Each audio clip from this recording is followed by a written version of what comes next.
বাগেরহাটের হযরত খান জাহান রহমতুল্লাহ আলাইহের মাজারের দিঘিতে একটি কুকুরকে কুমিরের মুখের সামনে পড়ার ভিডিও সম্প্রতি সামাজিক মাধ্যমে ছড়িয়ে পড়েছে।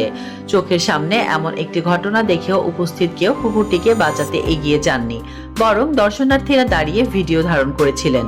এমন ঘটনা অমানবিকতার দৃষ্টান্ত উল্লেখ করে তীব্র ক্ষোভ ও হতাশা প্রকাশ করেছেন দেশের শোবিজ তারকারা। সামাজিক মাধ্যমে ছড়িয়ে পড়া এই ঘটনার ভিডিও দেখে মর্মাহত হয়েছেন গায়ক তানজিব সারোয়ার। তিনি তার ফেসবুক স্ট্যাটাসে লিখেছেন, মৃত্যুর আগ পর্যন্ত তাকিয়েছিলেন, শেষ মুহূর্ত পর্যন্ত ভেবেছিল ওর এই বিশ্বস্ত লোকটা তাকে বাঁচাবে, কিন্তু এখানে কুমিরের দোষ নেই, কারণ কুমিরের খিদে পেলে সে দেখা মাত্রই খেয়ে ফেলে, আর এখানে নিরীহ কুকুর, এটাই কি মনুষ্যত্ব?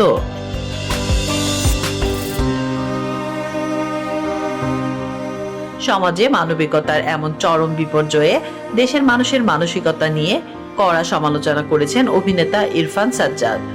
তিনি তার ফেসবুক স্ট্যাটাসে লিখেছেন, ঘটনাটা এতক্ষণে হয়তো আপনারা সবাই জানেন, আসলে এদেশে মানুষের চেয়ে অমানুষের সংখ্যা বেশি, সভ্যদের চাইতে অসভ্যর সংখ্যা বেশি। দেশ খারাপ না ভাই, দেশের মানুষগুলো খুব খারাপ, তাই দেশটা আগায় না। পাশাপাশি সরকারের দৃষ্টি আকর্ষণ করে তিনি আরো যোগ করেন, মাননীয় সরকার দেশের মানুষগুলো ঠিক করেন, দেশ অটো ঠিক হয়ে যাবে।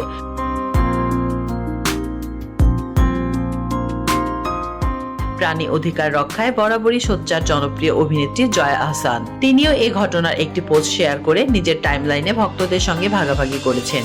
সেই পোস্টে লেখা ছিল, একজনের কন্টেন্ট বানানো আর মজা করার জন্য যে তাকে নির্মমভাবে অনর্থক মরতে হবে এটা সে বোঝেনি, বোকা কুকুর। উল্লেখ্য, এই ঘটনা নিয়ে মাজারের খাদেম, নিরাপত্তা কর্মী ও প্রত্যক্ষদর্শীরা গণমাধ্যমে দাবি করেন, ঘটনাটি গত 8 এপ্রিল বুধবার বিকেলের। দিঘির পাড়ে একটি অসুস্থ কুকুর শিশু সহ কয়েকজনকে কামড়ে দেয়। এতে ক্ষিপ্ত হয়ে কয়েকজন কুকুরটিকে তাড়া করলে সেটি ঘাটের দিকে যায়।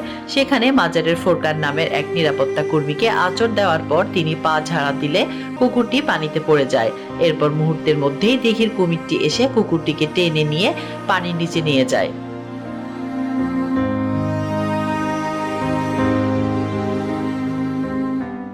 তাসলিম আক্তার শিমু, আজাদির খবর।